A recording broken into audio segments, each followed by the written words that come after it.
Tadi kita sudah mendengar dua orang yang berbisnis sampah, dan sekarang ada lagi nih yang juga berbisnis sampah dan sukses. Wilda Yanti ini sudah sejak 2011 ya Mbak ya, berbisnis sampah dengan perusahaannya Safiera Global Synergy, benar ya? Benar. Nah, Mbak ceritain Mbak, sebenarnya SGS itu ngapain? PT Safiera Global Synergy adalah perusahaan di bidang kepedulian sosial dan lingkungan yang fokus menangani masalah sampah, sampah kota, sampah industri, limbah pertanian, dan limbah peternakan. Itu perkembangan yang kita lakukan di Safiera Global Synergy. Dari dulu memang di situ? Jadi sebenarnya tadi latar belakangnya sih bukan dari sampah, saya justru bukan orang dari basic pendidikan lingkungan, Bu. Bukan. Ya. Aslinya apa pendidikannya? Saya aslinya di informatika. Jadi IT. Jadi lebih di pekerjaan pun sebelumnya juga di bidang IT sebenarnya. Oh, IT. Iya. Jadi sistemnya end to end. Jadi dari sumber sampai ke pengelolaan akhir. Iya, jadi kita sistemnya itu mengelola sampah. Bagaimana pertama ada 4 basic power yang kita lakukan, edukasi, kemudian kepedulian lingkungan, kemudian kepedulian sosial, nah kemudian ekonomi. Jadi 4 pilar ini kita gerakan secara bersamaan. Ya, gitu. Jadi gimana ceritanya awalnya ini? Awal pergerakan ini. Jadi sebenarnya saya dulu aktif dari awal ke Jakarta, tamat SMA, kuliah. Nah, selama kuliah kan tinggal di Jakarta, di Bekasi gitu. Nah, tahu sendiri kan Ibu zaman itu sampah di mana-mana. Kemudian akhirnya saya turunlah di masyarakat di tempat saya kos awalnya. Nah, kemudian saya melihat gerakan di masyarakat hanya selalu gerakannya bersih sana, bersih sini.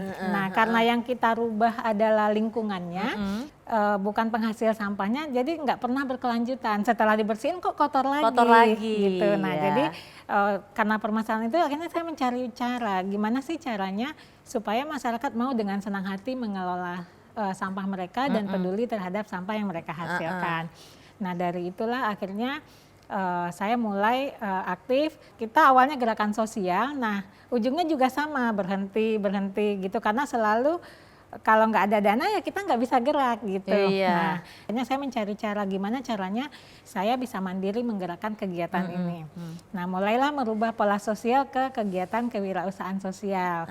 2007 itu saya membangun kelompok usaha pengelola sampah. Waktu itu belum ada bank sampah belum ada, mulai dari skala teras rumah, kemudian dari teras rumah saya memulai dari diri sendiri memang awalnya.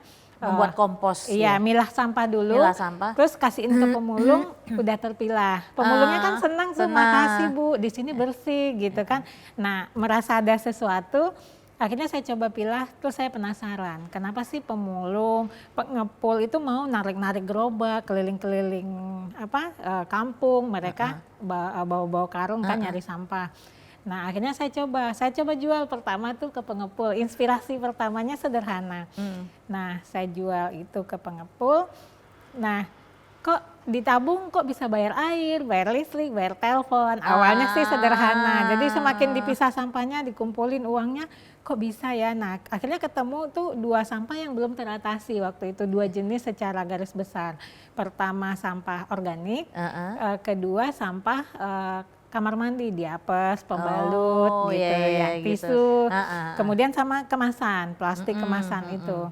Nah, itu nggak ada yang mau ngambil, nggak ada yang mau beli gitu, terus dibuang aja, mereka nggak mau gitu dikasih. Nah, akhirnya saya memulai sampah organik di teras rumah. Dari yang jadi komposnya lama, akhirnya menemukan formula jadi kompos yang tadinya bikin kompos itu 6 bulan, 3 bulan nggak jadi-jadi, sampai sempat kehilangan semangat gitu, ini kok nggak jadi-jadi sih gitu. Nah, akhirnya ketemulah formula. Pertama ngilangin bau, kedua mempercepat proses. Taruh di teras rumah, tetangga saya nanya, Mbak Wilda itu apa sih gitu kan. Saya bilang ini sampah organik. Apa itu? sisa makanan, nasi basi, ikan masuk, ayam masuk, daging masuk, bekas udang masuk, kok nggak bau ya? Nah, saya pertama terinspirasi karena itu, wah kalau tetangga saya aja bilang nggak bau, sampah berarti bisa dikelola dimanapun gitu. Awalnya seperti itu, saya akhirnya turunlah ke masyarakat waktu itu, saya ajak di tempat saya tinggal. Saya ditolak sama RT RW waktu itu. Udahlah Mbak, bayar urusan selesai gitu kan, klasik lah Bu. Jadi ngapain repot-repot gitu, udah ada dinas yang ngangkut sampah kita gitu kan. Akhirnya saya turunlah, saya keliling ke masyarakat yang memang butuh solusi, yang sampahnya diangkut pakai gerobak, kemudian dibuang di pinggir jalan Bu, dibuang ke pinggir sungai, ke pinggir kali gitu. Nah saya turunlah di sana. Akhirnya ketemu masyarakat-masyarakat yang memang butuh solusi. Mulailah bikin kelompok di skala RT. Di skala RT, kemudian RT-nya malah bilang gini waktu itu, oke, kita mau gitu kan, karena memang udah pusing gitu, sampah udah sering numpuk gitu, nggak diangkat kadang. Karena bayarnya kecil, petugasnya cuma ngangkat sampai di pinggir kali ya, gitu. Ya. Jadi warga juga kadang setelah dibuang juga warga protes lagi gitu kan. Akhirnya kita mulailah ngajak masyarakat milah sampah. Nah, yang non organik, yang sampah yang tidak mudah terurai, plastik, logam, kaca, kemudian kertas, saya suruh setor ke lapak gitu. Nah, kemudian yang organik diolahlah di tempat. Seminggu panen.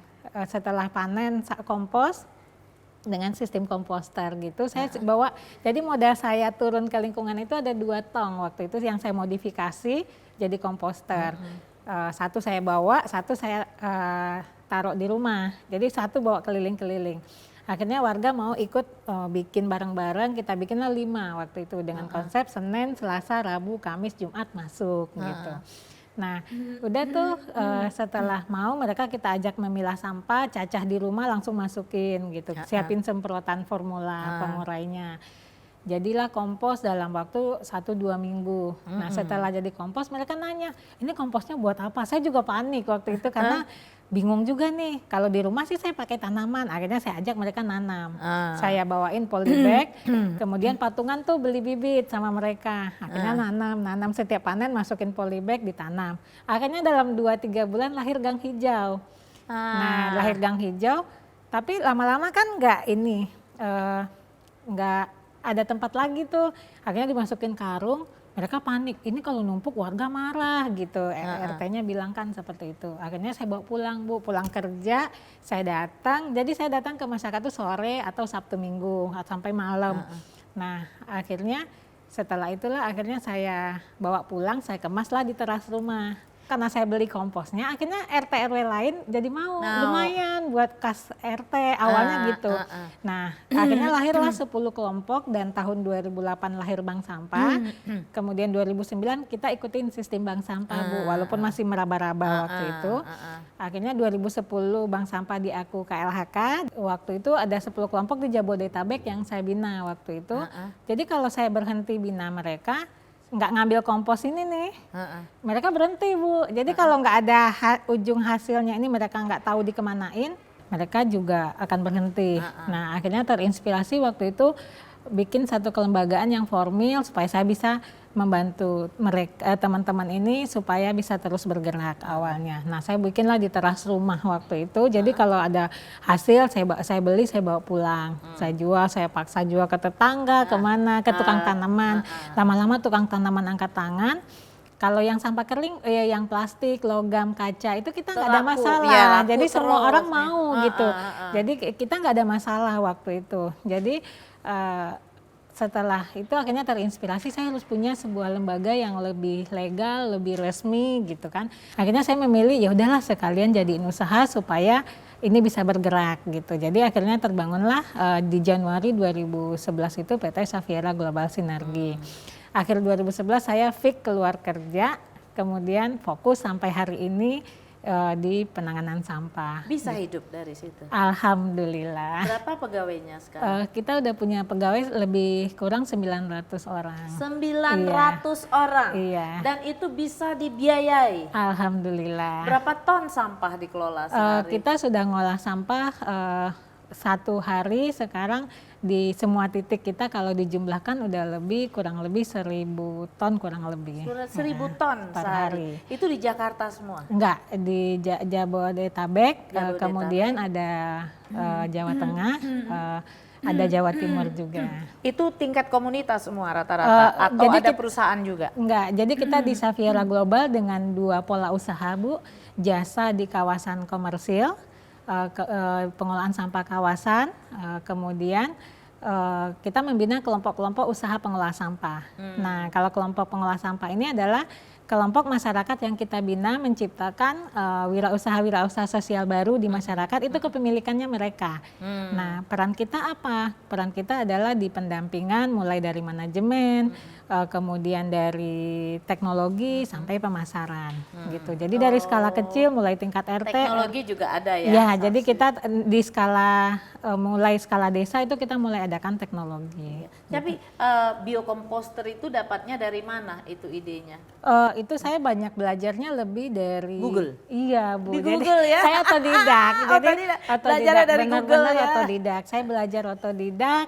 Jadi seperti gini, learning by doing gitu. Jadi saya sambil kerja sambil belajar. Oh, mentok di sini, perbaiki di sini. Tapi gitu. belum ada yang online gitu. Bicara online, orang menyerahkan sampah secara online gitu. Kita sebenarnya ada mitra-mitra online sebenarnya, cuma memang selama ini yang saya rasakan sebagai praktisi belum efektif di Indonesia karena contoh seperti sampah dia online disetor, kemudian dengan Gojek itu secara ekonomi nggak masuk. Jadi memang yang harus kita perbanyak adalah outletnya, ya, penerimaannya, ya, itu pengelolaannya di tingkat komunitas, di sumber mereka. Jadi nggak jauh gitu. dari tempat mereka. Itu baru layak secara ekonomi. Ya, tapi layak secara ekonomi. online sampai hari ini menurut saya sebagai praktisi belum layak karena kalau dia online, dia memang tetap harus di outlet terdekat mereka. Gitu. Di kalau sekarang kan kita pakai bank sampah untuk yang terdekat gitu. Okay. Selama pandemi naik nggak? Alhamdulillah selama pandemi mungkin ya karena pengelolaan sampah ini kenapa dulu saya memilih itu juga karena alasan ini ternyata ketemu masa itu gitu. Jadi apapun kondisi sampah itu tetap butuh solusi. Betul. Jadi di masa pandemi ini kami justru ada pembukaan berapa titik baru. Oh, ada pembukaan berapa titik. Jadi justru, berkembang justru di masa pandemi. Justru ternyata kesadaran itu tumbuh saat ada kebutuhan terhadap kesehatan, kebersihan gitu. Jadi ternyata sangat membantu kita. Ternyata akhirnya orang jadi mikir gitu. Jadi gitu. Sekarang itu lebih kepada jemput bola, datangin community atau komunitas yang meng-approach. Kalau dulu kan kita yang datang, kalau sekarang mereka yang kontak kita gitu. Mereka udah kontak kita mulai dari lewat sosial media, kemudian dari internet gitu. Jadi macam-macam lah gitu. Jadi kadang mereka info langsung email ke kita, nanti kita follow up. Jadi pengelolaan di tempat, jadi bukan diangkut, nggak ada mobil untuk ngangkut. Jadi kita gini. Kita ada per kawasan besar, ada yang di gedung, ada di industri. Jadi kita lakukan pengelolaan di lokasi mereka. Jadi di sumber mereka. Jadi kalau kayak satu real estate di kawasan mereka di TPS-nya. Jadi program ini adalah optimalisasi fungsi TPS yang kita jalankan dan sesuai dengan regulasi yang ada di Undang-Undang 18 tahun 2008. TPS-nya yang dikelola. Jadi di situ sampahnya sekecil mungkin gitu ya. Iya, jadi kita minimalisir. Jadi di beberapa titik kita sudah zero, di beberapa titik ada yang sudah zero. Ada, kita sudah ada teknologi sampai ke zero waste. Kemudian ada juga yang masih residu, tapi residu kita sudah sangat minim. Berapa persen? Kita paling banyak, rata-rata residu kita 5-10% Bu. Di kondisi darurat seperti akhir tahun, lebaran, itu naik, puasa itu kadang naik ke 20%. Tapi kita di rata-rata harian itu residu kita sekarang malah di bawah 5%. Iya. Gitu. Mbak Wilda, kalau Mbak Wilda jadi gubernur, kira-kira apa yang Mbak Wilda lakukan untuk mengurangi sampah, mengelola sampah kita yang 9.000 ton per hari itu? Insya Allah kalau konsep yang ingin saya terapkan untuk Jakarta adalah mengoptimalisasi dipo-dipo sampah yang saat ini ada menjadi tempat pengelolaan, Bu. Dan kemudian mengaktifkan kelompok-kelompok pengelolaan sampah di masyarakat di skala kelurahan. Jadi semakin banyak sampah terputus di kelurahan, kan hampir rata-rata kelurahan di Jakarta itu ada dipo, ada TPS-nya cukup besar-besar. Nah, jadi tapi bau. iya, nah, karena cuma ditumpuk karena aja cuma di situ. ditumpuk. Jadi bau sekali. karena cuma nggak ada yang ditumpuk, mau ke nah situ. jadikan tempat pengelolaan sampah dan insya Allah TPA Bantar Gebang bisa panjang umur.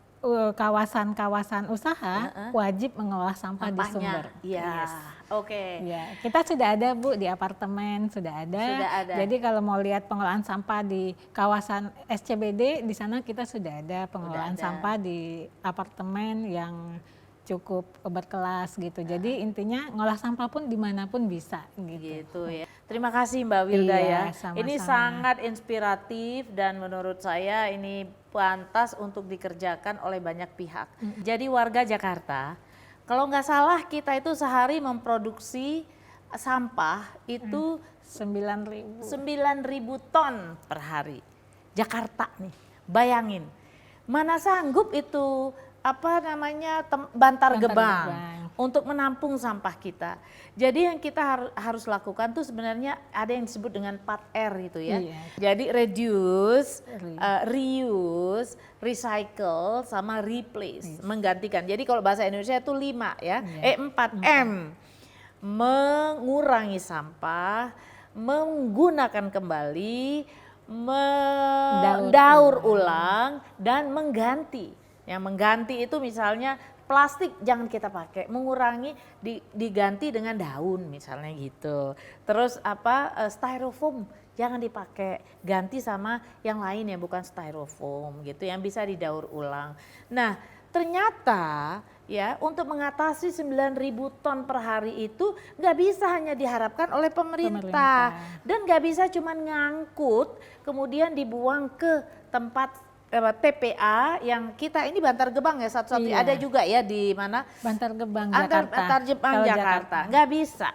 Kita tuh harus mengolah sampai kalau bisa zero waste ya. Dan ternyata bisa zero waste kalau kita mau. Ya. Dan lalu melakukannya tuh dari sumbernya. Sumbernya dikelola, dikurangi, pemilahan sampah yang harus kita lakukan.